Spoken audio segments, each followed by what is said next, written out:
আসসালামু আলাইকুম। ফিশ এটা কি কি? এটা কি? ম্যাও ফিশ খাবে এটা টাকি মাছ। তাকে মাছ ম্যাও খাবে। না, এটা ম্যাও খাবে না, এটা আমরা খাবো। এটা আমরা ভর্তা করব। হ্যাঁ এটা হচ্ছে টাকি মাছ সিদ্ধ করে। সিদ্ধ করবো তাকে মাছ খাবো। এগুলো কাটা, হাড্ডি। কাটা ছাড়িয়ে নিয়েছি।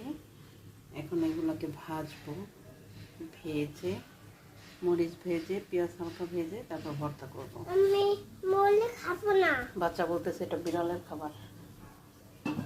আর মরলে এখানে খাবো না। ওকে, আর এখানে ডাল রান্না করেছি, ডাল চচ্চড়ি যেটা আমরা বলি বিক্রম। এইটা টমেটো। হ্যাঁ, এটা টমেটো দিয়ে ডাল রান্না। এটা কি?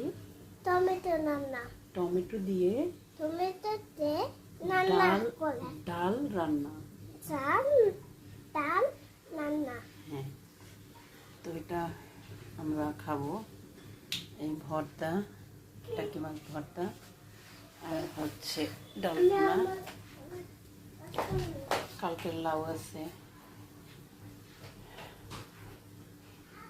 ডালটা রান্না দেখাই না, এটা চচ্চড়ি করেছি।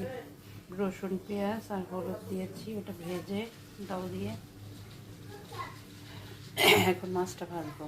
এটা সিদ্ধ করে বেছে নিয়েছি। এখন এটাকে মচমচা করে ভাজবো, তারপর ভর্তা করব। টাকি মাছটা ভাজার জন্য আমি তাওয়া বসিয়ে দিয়েছি। এখন এই মাছটাই এখানে ভেজে নেব। গরম হলে তেল দিব। তেল দিয়ে দিলাম। এখন তেলটা গরম হইলে মাছটা দিয়ে দিব। আর আমি সিদ্ধর সময় হলুদ লবণ দিয়ে সিদ্ধ করেছি। এখন আর হলুদ লবণ দিব না, ভর্তার সময় লবণটা দিব। এখন টাকি মাছগুলো দিয়ে দিব। বিসমিল্লাহ।